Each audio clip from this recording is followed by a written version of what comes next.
Good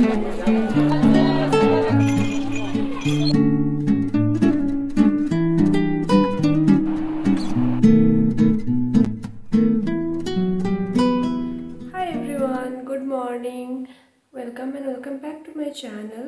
করছি আপনারা সবাই খুব ভালো আছেন আর আপনাদের আশীর্বাদে আমিও খুব ভালো আছি। So for those who don't know me, I am Sharmishta Haldar and I make videos on daily vlogs, travel videos, fashion hauls and many more things.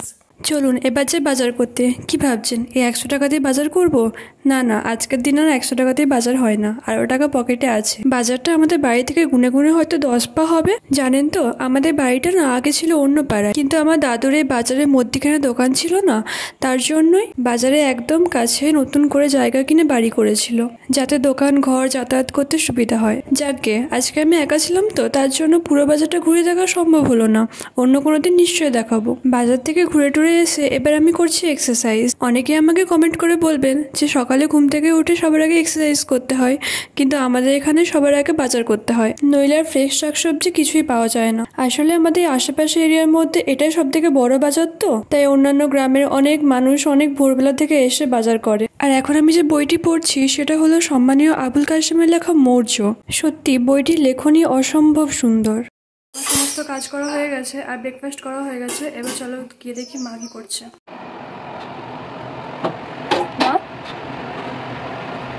মা, কি রান্না হচ্ছে?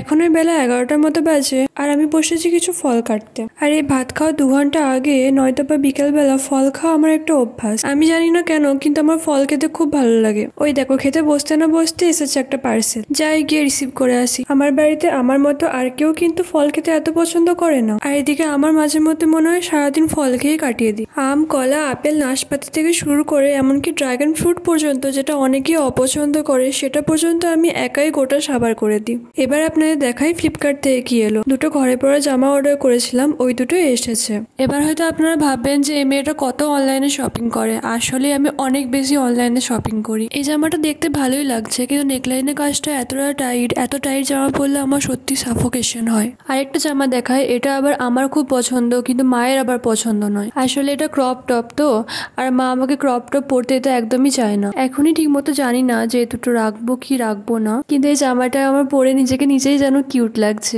আর দাঁড়াও, তো আমাদের একটা মজার জিনিস দেখায়। আমি ভেতরে ভিডিও শ্যুট করছিলাম আর বাইরে এসে দেখি মা রান্না বান্না করে এরকম ভিডিও চালিয়ে ঘুমাচ্ছে। প্রথমে ভাবলাম মায়ের সাথে একটু মজা করি, তারপরে ভাবলাম যে না থাক, আর মজা টজা করে লাভ নেই, এখনই কাঁচা ঘুমে উঠিয়ে দিলে রেগে যাবে। ততক্ষণ তোমাদের মায়ের পায়ের দাগটা দেখায়। এই দাগটা কিন্তু আজ থেকে 2 মাস আগেও মায়ের পায়ে ছিল না।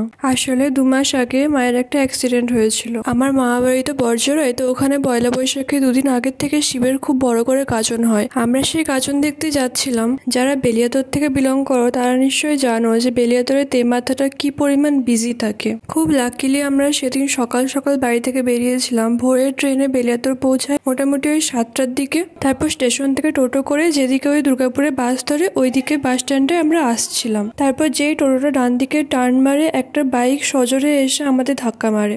আমাদের টোটোটা পুরো উল্টে যায়, আর মা বসেছিল ডান দিকে, তার জন্য মায়ের পাটা টোটোর তলায় ঢুকে যায়। তারপর থেকে গোটা একটা মাস আমার মামা বাড়িতে ছিলাম। এগুলো কিছু পুরোনো ভিডিও ক্লিপ। একটা সুস্থ মানুষকে শুধু শুধু অন্যের দোষে এতদিন ধরে কষ্ট ভোগ করতে হয়েছিল। রং ট্রিটমেন্ট, বস্তা বস্তা ওষুধ, ইনফেকশন, আর তার উপরে ড্রেসিং এর যন্ত্রণা, সব মিলিয়ে মাকে এত কষ্ট পেতে আমি কোনোদিন দেখিনি। ডক্টর বলে দিয়েছিল যে অপারেশন ছাড়া কোনো উপায় নেই। অনেক চেষ্টা করেছিলাম যাতে অপারেশন করতে না হয়, কিন্তু তাও প্লাস্টিক সার্জারি করাতেই হলো। বাইরে কঠিন সময়ে মায়ের একমাত্র খেলার সাথী ছিল এই দুষ্টুটা।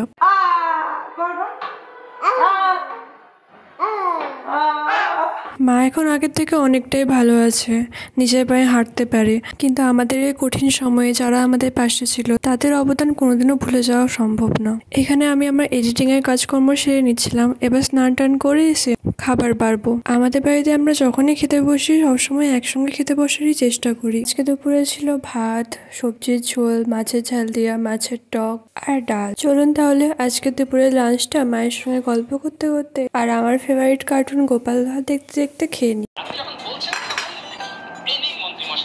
দুপুরবেলা খাওয়া দাওয়া করে আমি আর মা একটু রেস্ট নিয়েছিলাম। সন্ধ্যাবেলা একটু লোকাল ফার্নিচার দোকানে যাওয়ার প্ল্যান আছে।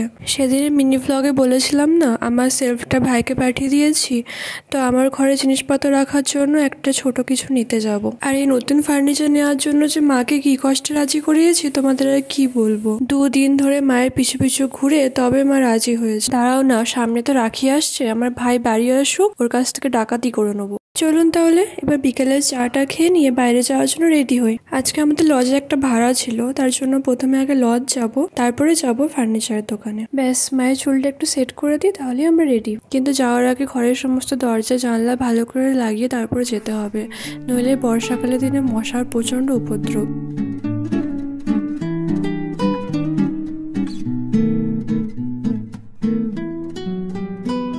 এখন তো শ্রাবণ মাস, মহাদেবের মাথায় জল ঢালতে যাওয়ার জন্য কত উপকরণ দোকানে দোকানে হাজির হয়েছে দেখুন। বাক্স সাজানোর জন্য কত রকমের ফুল, ঘন্টা, কলস, আরো কত কি পাওয়া যাচ্ছে। চলে এসেছি আমরা ফার্নিচার দেখতে। আমাদের লজের সমস্ত চেয়ার টেবিল এই দোকান থেকে নেওয়া হয়েছিল। বিভিন্ন কোয়ালিটির আর বিভিন্ন রেঞ্জের প্রোডাক্ট আছে। আমার রুমের জন্য এত বড় বড় আলমারি নেব না, ছোট দেখে একটা স্টোরেজ স্পেস নেবো। একটা আলমারি খুব পছন্দ হচ্ছিল, কিন্তু রুমে রাখার মতো অতটা জায়গা নেই। চলুন ওপরে গিয়ে দেখে আসি আর কি কি কালেকশন আছে। এখানেও সুন্দর সুন্দর ড্রয়ার, আলমারি, ফ্রিজ রাখা আছে। আর এই বাসন রাখার জায়গাটা কি সুন্দর দেখুন। এখানে গ্লাস, চামচ, থালা রাখার জন্য সব সেপারেট সেপারেট স্পেস করা আছে। বেশ কয়েকটা জিনিস পছন্দ হয়েছে, তাদের মাপও জেনে নিয়েছি। এবার বাড়িতে গিয়ে মেপে দেখবো কতটা জায়গা আছে, সেই মতো ফাইনাল জানাবো। এদিকটা কি সুন্দর একটা ব্যালকনি বের করেছে দেখুন। আগের বার যখন এসেছিলাম এই ব্যালকনিটা ছিল না। এখান থেকে কাকরডাঙ্গাটা কি সুন্দর দেখতে লাগছে। রাতের ভিউটা সত্যি খুব সুন্দর। এবার চলুন বাড়ির দিকে রওনা দিই।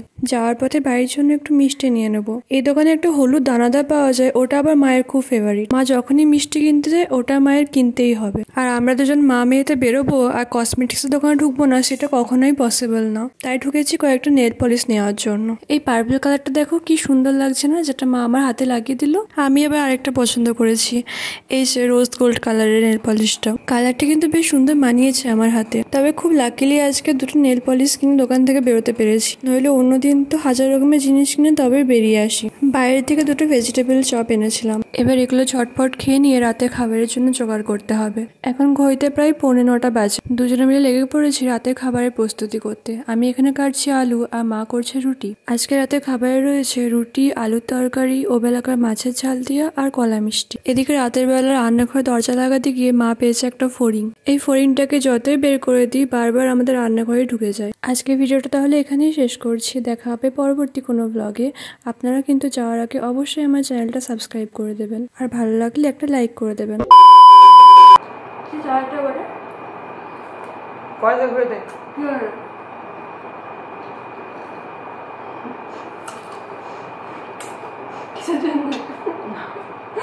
দিন 10 পার্সেল অর্ডার করছি, কত ফেরত দে? মাইক নিতে হবে।